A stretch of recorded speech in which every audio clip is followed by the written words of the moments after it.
Selamat siang. Hari ini kita masuk ke materi baru, yaitu tentang bentuk surat dalam perpajakan. Jadi kita akan belajar tentang bentuk-bentuk surat dalam perpajakan itu ada apa aja. Sebelum kita masuk ke bentuk surat dalam perpajakan yang lebih mendalam lagi, di sini kita harus memahami dulu bentuk-bentuk surat dalam perpajakan itu ada apa aja. Nah, seperti yang sudah saya tampilkan di video ini, bentuk surat dalam perpajakan yang pertama itu ada surat pemberitahuan pajak atau SPT. Yang kedua, ada surat setoran pajak atau SSP. Yang ketiga, ada surat ketetapan pajak atau SKP. Dan yang keempat, ada surat tagihan pajak atau STP. Jadi, bentuk surat dalam perpajakan itu ada 4. Yang pertama, kita akan membahas tentang surat pemberitahuan pajak atau SPT. Jadi, SPT ini merupakan surat yang digunakan oleh WP atau oleh wajib pajak untuk melaporkan penghitungan dan atau pembayaran pajak, objek pajak, dan atau bukan objek pajak, dan atau harta dan kewajiban yang dimiliki. Jadi, SPT ini merupakan surat yang digunakan oleh wajib pajak untuk melaporkan perhitungan dan pembayaran pajak yang terutang menurut ketentuan peraturan perundang-undangan perpajakan yang berlaku. Sekarang kita masuk ke jenis-jenis SPT. Jenis-jenis SPT ada 2, ada SPT masa dan SPT tahunan. Nah, yang membedakan antara SPT masa dengan SPT tahunan itu apa? Yang membedakan adalah jangka waktu pelaporannya. Kalau SPT masa, itu dilaporkan setiap akhir masa pajak. Sedangkan SPT tahunan itu dilaporkan setiap akhir tahun pajak. Di SPT masa, yang termasuk SPT masa itu ada apa aja? Ada PPH dan PPN. Lalu yang termasuk di SPT tahunan, itu ada PPH badan dan PPH orang pribadi. Lalu untuk batas waktu penyampaiannya, yang pertama, untuk SPT masa, itu paling lambat 20 hari setelah akhir masa pajak. Paling lambat 20 hari. Lalu untuk SPT tahunan, yang pertama untuk PPH orang pribadi, itu paling lambat 3 bulan setelah akhir tahun pajak. Sedangkan untuk PPH badannya, paling lambat 4 bulan setelah akhir tahun pajak. Sekarang kita masuk ke fungsi SPT. Di sini, fungsi SPT ada 2. Ada fungsi SPT PPH dan fungsi SPT PPN. Yang pertama, kita akan bahas fungsi SPT PPH. Ada 5 fungsi SPT PPH. Yang pertama, untuk melaporkan dan mempertanggungjawabkan perhitungan dari jumlah pajak yang sebenarnya terutang itu berapa. Lalu yang kedua, untuk melaporkan penghasilan yang merupakan objek pajak dan bukan objek pajak. Yang ketiga, untuk melaporkan harta dan kewajiban yang dimilikinya. Yang keempat, untuk melaporkan pembayaran atau pelunasan pajak.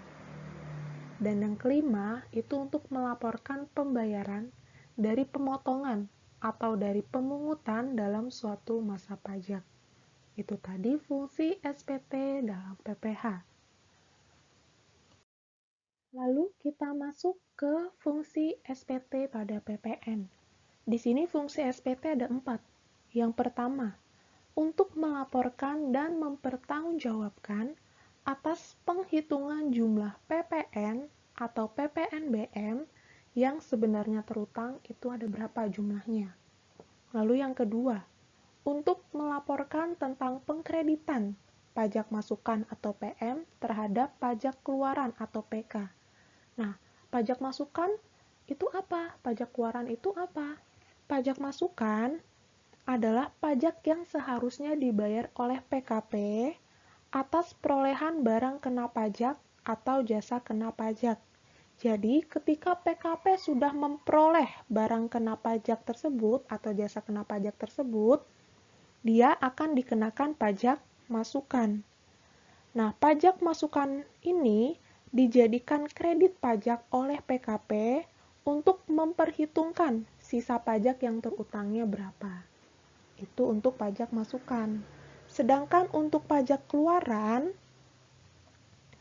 kalau pajak pengeluaran atau PK merupakan pajak yang terutang atau pajak yang wajib dipungut oleh PKP saat melakukan penyerahan barang kena pajak atau jasa kena pajak. Jadi ketika PKP akan menyerahkan barang atau akan menyerahkan jasa kena pajak, dia akan dikenakan pajak keluaran. Itu yang dimaksud dengan pajak keluaran. Lalu yang ketiga, untuk melaporkan tentang pembayaran atau pelunasan pajak yang telah dilaksanakan sendiri oleh si PKP-nya atau pengusaha kena pajaknya.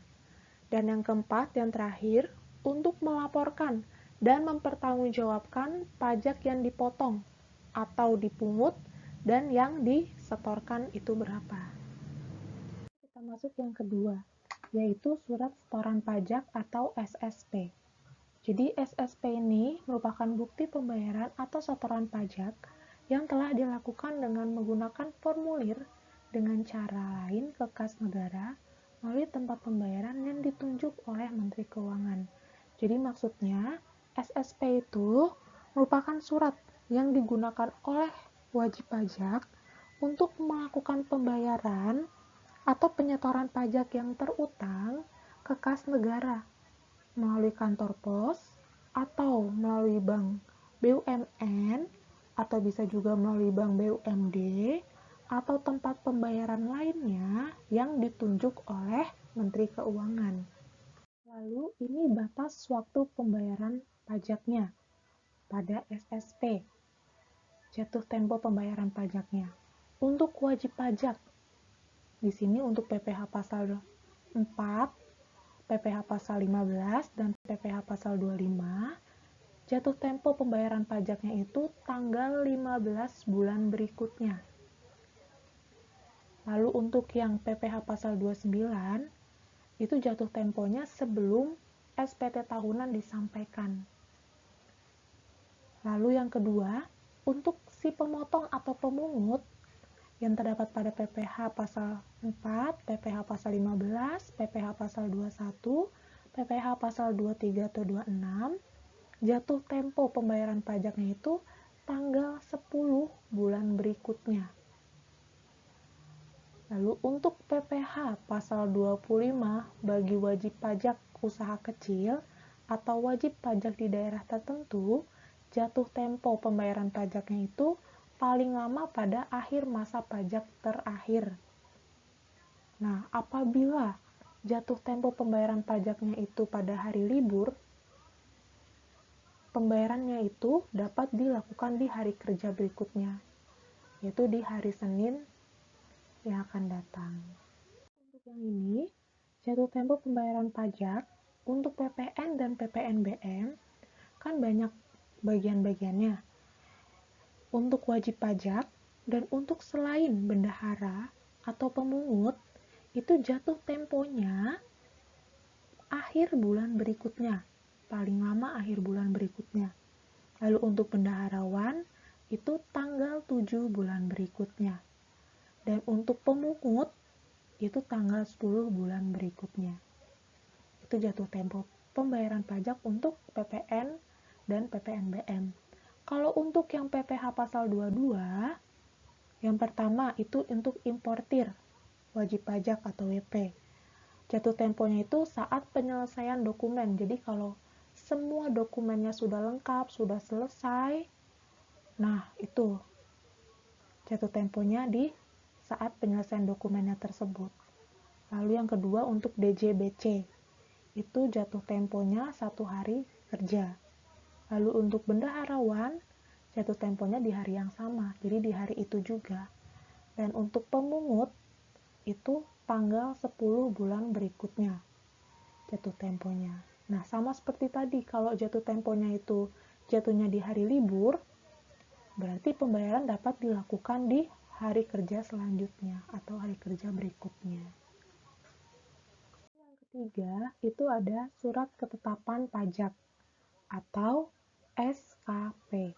Nah, SKP ini merupakan hasil dari proses pemeriksaan pajak maupun penyidik pajak atau hasil penelitian dari petugas pengawasan dan konsultasi pajak.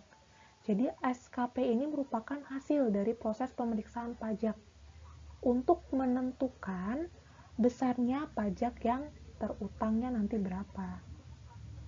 Lalu berdasarkan Undang-Undang Nomor 28 Tahun 2007, Pasal 1 Nomor 15, SKP itu meliputi dari surat ketetapan pajak kurang bayar atau SKPKB, lalu yang kedua ada surat ketetapan pajak kurang bayar tambahan atau SKPKBT, yang ketiga ada surat ketetapan pajak nihil atau SKPN, dan yang keempat ada surat ketetapan pajak lebih bayar atau SKPLB. Fungsi SKP apa? Nah, di sini fungsi SKP itu ada 4. Yang pertama, sebagai sarana. Sarana untuk menagih kekurangan pajak dan mengembalikan jika ada kelebihan bayar pajak. Jadi kalau ada kelebihan dalam membayar pajak, nah itu akan dikeluarkan surat ketetapan pajak atau SKP untuk mengembalikan kelebihan bayar pajaknya tadi. Lalu yang kedua, untuk memberitahukan jumlah pajak yang terutang. Kan SKP itu merupakan hasil dari pemeriksaan. Nah, hasil dari pemeriksaan itu akan menentukan jumlah pajak yang terutang itu berapa. Lalu yang ketiga, untuk mengenakan sanksi administrasi perpajakan.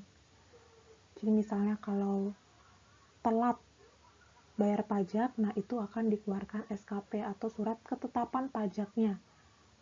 Sanksi yang akan dikenakan itu berapa. Lalu yang keempat, untuk menagih pajak. Jenis-jenis SKP. Yang pertama, kita bahas tentang surat ketetapan pajak kurang bayar atau SKPKB. Merupakan surat ketetapan pajak yang menentukan besarnya jumlah pokok pajak, jumlah kredit pajak, jumlah kekurangan pembayaran pokok pajak, besarnya sanksi administrasi, dan jumlah pajak yang masih harus dibayar. Fungsi dari SKPKB sendiri ada 3. Yang pertama, sebagai alat untuk menagih pajak, yang kedua sebagai sarana untuk mengenakan sanksi, dan yang ketiga untuk mengkoreksi atas jumlah pajak yang terutang menurut SPT-nya berapa. Lalu yang kedua, surat ketetapan pajak lebih bayar atau SKPLB. Merupakan surat ketetapan pajak yang menentukan jumlah kelebihan pembayaran pajak karena jumlah kredit pajak lebih besar daripada pajak yang terutang atau tidak seharusnya terutang. Jadi SKPLB ini akan diterbitkan apabila jumlah dari kredit pajaknya atau jumlah pajak yang dibayarnya itu lebih besar daripada jumlah pajak yang terutangnya. Fungsi dari SKPLB sendiri adalah sebagai sarana atau sebagai alat untuk mengembalikan kelebihan pembayaran pajaknya. Yang ketiga, ada surat ketetapan pajak nihil atau SKPN. Merupakan surat ketetapan pajak yang menentukan jumlah pokok pajak sama besarnya dengan jumlah kredit pajak atau pajak tidak terutang dan tidak ada kredit pajak. Untuk penerbitan SKPN sendiri, SKPN akan diterbitkan apabila jumlah kredit pajaknya atau jumlah pajak yang dibayar itu sama dengan jumlah pajak yang terutang. Jadi kalau ada peristiwa seperti itu, jika kredit pajaknya yang dibayar itu sama dengan jumlah pajak yang terutang, akan diterbitkan SKPN. Lalu yang keempat itu ada surat ketetapan pajak kurang bayar tambahan atau SKPKBT. Merupakan surat ketetapan pajak yang menentukan tambahan atas jumlah pajak yang telah ditetapkan. Fungsi dari SKPKBT sendiri Yang pertama, sebagai alat untuk menagih pajak.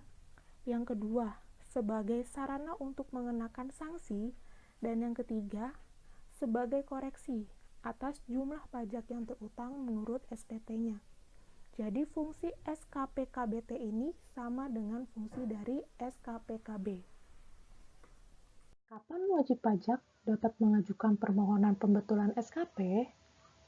Wajib pajak dapat mengajukan permohonan untuk pembetulan SKP jika terdapat kesalahan sebagai berikut.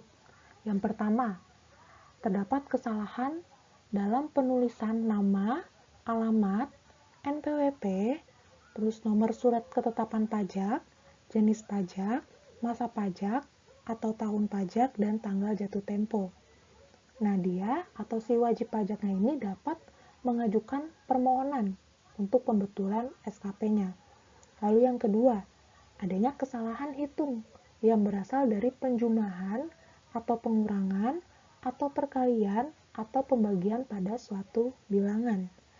Yang ketiga, itu ada kekeliruan dalam penerapan ketentuan tertentu, yaitu kekeliruan dalam penerapan tarif, penerapan persentase norma penghitungan penghasilan neto, penerapan sanksi administrasi, penghasilan yang tidak kena pajak, lalu ada perhitungan pajak penghasilan dalam tahun berjalan, dan adanya kekeliruan dalam pengkreditan pajak. Jadi kalau ada salah satu kesalahan dari yang saya sebutkan tadi ini, si wajib pajak boleh mengajukan permohonan untuk pembetulan SKP-nya. Karena ini kesalahannya fatal. Jadi si wajib pajak diperbolehkan untuk mengajukan permohonan akan SKP-nya tersebut. Yang terakhir itu ada surat tagihan pajak atau STP.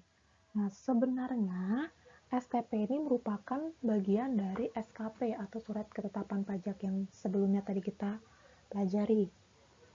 Surat tagihan pajak ini merupakan surat untuk menagih pajak dan atau sebagai sarana untuk mengenakan sanksi administrasi berupa bunga atau denda. Lalu, kapan sih surat tagihan pajak ini akan diterbitkan? Nah, berdasarkan Undang-Undang RI Nomor 16 Tahun 2000, surat tagihan pajak ini akan diterbitkan jika yang pertama, pajak penghasilan dalam tahun berjalan itu tidak atau kurang dibayar. Yang kedua, terdapat kekurangan pembayaran akibat salah tulis atau salah hitung. Yang ketiga, terkena sanksi administrasi berupa denda atau bunga karena telat dalam pembayaran. Lalu yang keempat, pengusaha yang dikenakan pajak berdasarkan UU PPN tahun 84 dan perubahannya. Namun, pengusaha tersebut tidak melaporkan kegiatan usahanya untuk dikukuhkan sebagai PKP. Nah, bisa diterbitkan surat tagihan pajak ini ke pengusaha tersebut. Yang kelima, pengusaha yang tidak dikukuhkan sebagai PKP, namun dia membuat faktur pajak. Yang keenam, pengusaha yang telah dikukuhkan sebagai PKP, tapi dia tidak membuat faktur pajak. Atau mungkin saja dia membuat faktur pajak, tapi dia tidak tepat waktu dalam mengumpulkan faktur pajak tersebut. Atau bisa juga dia membuat tapi mengisi faktur pajaknya itu tidak lengkap. Terima kasih karena kalian sudah mau mendengarkan penjelasan materi pada siang hari ini. Semoga penjelasan hari ini bisa menambah pengetahuan kalian tentang bentuk surat perpajakan. Jika masih ada yang mau ditanyakan, silahkan kalian bisa langsung tanyakan ke saya. Dan sampai jumpa di penjelasan selanjutnya. Terima kasih.